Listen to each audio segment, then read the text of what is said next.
We know that anxiety and stress are up during this pandemic. In fact, World Health Organization says the global prevalence of anxiety and depression increased 25% in the first of this year, in the first of the pandemic, rather, first part of it.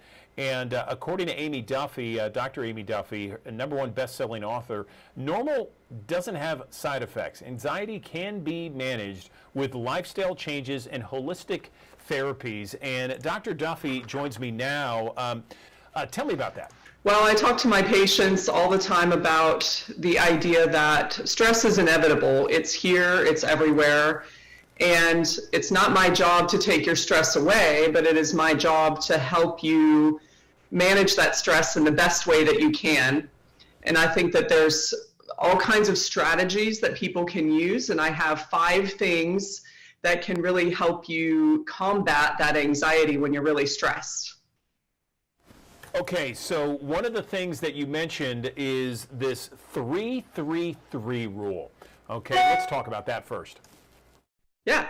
So when you're feeling anxious or you're in a stressful situation, you can sort of try to redirect your thoughts or your attention to something else. So the 3-3-3 rule is look around and name or label 3 things that you see in your environment. Then look around and label or listen to 3 things that you can hear. And then focus on you and internally find 3 body parts that you can move. So you can wiggle your fingers or wiggle your toes or shrug your shoulders a little bit, move your wrists like this. All those things are going to help just kind of redirect your thoughts and your brain inward. Interesting. I like that. Okay, simple stuff, but it's proven effective. Let's talk about the other aspect here. Walk it off. Tell me about that. Yeah. So stress, your normal innate response to stress is that you want to run from this tiger, right? Your brain is feeling like this tiger is chasing me and I should do something. And we may not be able to just jump up and sprint somewhere, but if you start walking and moving your body forward, that's going to tell your brain you are making changes and you're trying to move away from that tiger. So it can start to help that biofeedback and help your brain calm down. Oh yeah, no question. Walking it off is a good one that I've been doing since I was a youngster there. And then getting good sleep, boy, that helps us in so many different ways, and certainly anxiety and depression is another one. Yeah, absolutely. This one's a little bit different. This is more proactive. If you're not getting good sleep, and really it's better to get a good 6 hours of real quality sleep than it is to get inadequate sleep over 8 or 9 hours. So trying to go through some things that are going to help you sleep. But what happens is that if you get inadequate sleep, your response to stress is going to be 10-fold, 50-fold. When you're fatigued and you're tired, again, your body thinks that you're running from a tiger. And if you're tired, you're not going to be able to outrun that tiger. So that inflates that anxiety even more. So it's really important to get adequate, good sleep.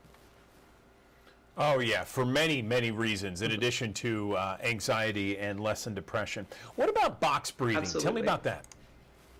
This is a fun one. Again, if you visualize a box in your head, and this is a place where you can start to calm down, especially if your heart's beating really fast and you're super stressed about something, you can take literally 1 minute, even 30 seconds. So imagine drawing a box. You're going to go up your left-hand side and count to 4 and breathe in, and then hold your breath across the top for 4, and then breathe out for a count of 4 on the way back down, and then finish the box by holding your breath again for a count of 4.